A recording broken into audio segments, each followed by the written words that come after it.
a propósito de la Convención Nacional de la RC5. Soy Alfonso Espín Mosquera y esto es Pensando en Voz Alta.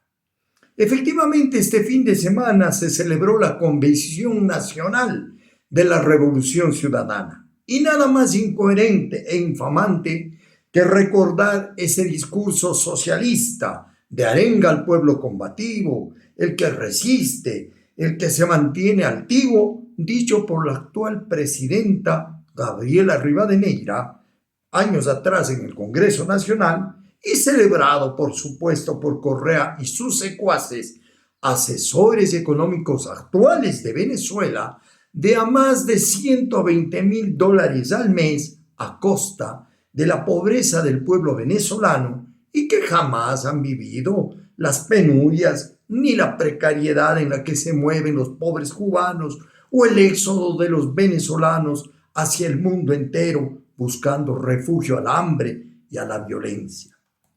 Lindo es, ecuatorianos, llenarse la boca desde la distancia, culparle al bloqueo o hacer marchas en favor de la soberanía de los pueblos y en contra del imperio norteamericano, cuando allá mismo, a USA, en primera instancia es a donde acuden los politiqueros marxistas a invertir y gastarse lo usurpado en sus propios pueblos o a esconderse de la justicia. Se han creído estos socialistoides redentores, mesías, y se autoproclaman comandantes. Pero eso sí, como Nicolás Maduro, terminan opulentos de riquezas, de fastuosidades, de yates, por doquier propiedades, producto de la deshonestidad y el lavado de activos, con cuentas en paraísos fiscales, como grandes magnates gracias a sus proclamas socialistoides y a la miseria de su gente cada vez más menesterosa y desesperada por abandonar el infierno en su propia tierra. En el Ecuador, ecuatorianos, como en el resto de naciones latinoamericanas, se necesita actuar con honorabilidad, con sentido común y con profesionalismo para solucionar los males que nos aquejan diariamente.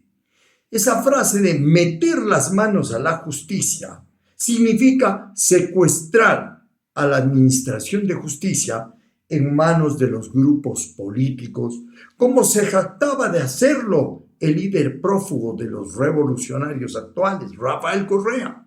Situación que ahondó al peor nivel la crisis del Sistema Nacional de Justicia, que antes estuvo mañosamente manejada por los socialcristianos. Y esto hay que decirlo también con claridad. La creación, ecuatorianos, de casi 40 carteras de Estado en la época correísta habla del ansia de poder que se tradujo en negociados y fechorías a todo nivel y en toda obra, al punto de haberse creado una perversa atmósfera en el pensamiento social que aceptaba aberrantemente que Correa robó, pero hizo obras. Por lo cual, todo muy bien. Robó, pero hizo obras. Con esta y otras afirmaciones se instaló en el imaginario de los nacionales el criterio de que ser honestos es lo mismo que ser tontos, de que quien entra al cargo público tiene que volverse millonario. Y así se han aupado y celebrado las grandes fortunas mágicas a costa del enriquecimiento ilícito.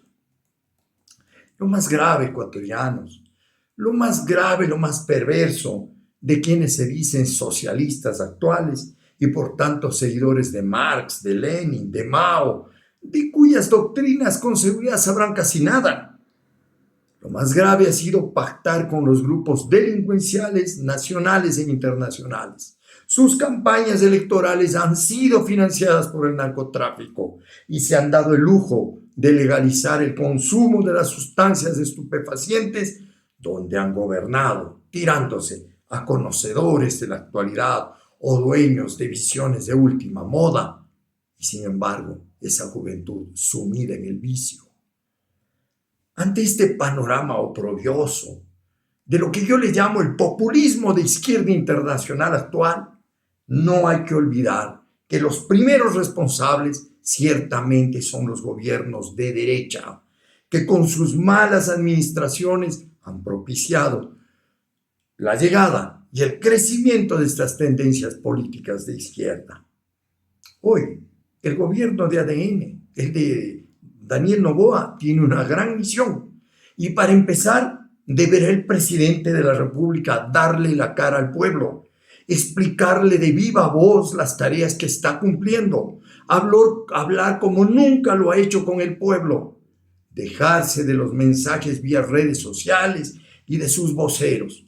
El país no quiere solo interpretarle al presidente de la República, sino quiere tener la seguridad de la gestión gubernamental en la que se vea la decisión de cortar cabezas si es necesario para erradicar todo tipo de corrupción.